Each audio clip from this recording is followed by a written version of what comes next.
ಸಮುದ್ರ ಅಂದರೆ ನಮಗೆ ಮೀನು, ತಿಮಿಂಗಲ, ಡಾಲ್ಫಿನ್ ನೆನಪಾಗುತ್ತೆ. ಆದರೆ ಸಮುದ್ರದ ಆಳದಲ್ಲಿ ಇವತ್ತಿಗೂ ನಾವು ಕಡಿಮೆ ನೋಡಿರುವ ಅಪರೂಪದ ಜೀವಿಗಳು ಅಡಗಿವೆ. ಮೊದಲನೇದು ಗಾಬ್ಲಿನ್ ಶಾರ್ಕ್.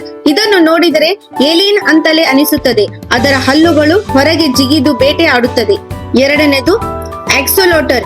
ಇದು ತನ್ನ ಕೈ ಕಾಲು ಹೃದಯದ ಭಾಗಗಳನ್ನೇ ಮತ್ತೆ ಬೆಳೆಸಬಲ್ಲದು. ವಿಜ್ಞಾನಿಗಳಿಗೆ ಇದು ಒಂದು ಆಶ್ಚರ್ಯ. ಮೂರನೇದು ಬ್ಲೂ ಡ್ರ್ಯಾಗನ್ ಸೀ ಸ್ಲಾಂಗ್. ನೋಡಲು ಸುಂದರ, ಆದರೆ ತುಂಬಾ ವಿಷಕಾರಿ. ಅದರ ಬಣ್ಣವೇ ಎಚ್ಚರಿಕೆ. ನಾಲ್ಕನೇದು ವ್ಯಾಂಪರ್ ಸ್ಕ್ವಿಡ್. ಹೆಸರು ಭಯಾನಕ, ಆದರೆ ಇದು ರಕ್ತ ಕುಡಿಯುವುದಿಲ್ಲ. ಸಂಪೂರ್ಣ ಕತ್ತಲಲ್ಲೇ ಬದುಕುತ್ತದೆ. ಐದನೇದು ಬ್ಯಾರೆಲ್ ಐ ಫಿಶ್. ಇದರ ತಲೆ ಪಾರದರ್ಶಕ, ಒಳಗೆ ಕಣ್ಣುಗಳು ಕಾಣುತ್ತವೆ.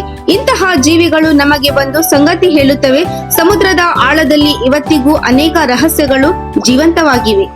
ಈ ನಮ್ಮ ವಿಡಿಯೋ ಇಷ್ಟವಾದರೆ ಲೈಕ್ ಮತ್ತು ಸಬ್ಸ್ಕ್ರೈಬ್ ಮತ್ತು ಕಮೆಂಟ್ ಮಾಡಿ.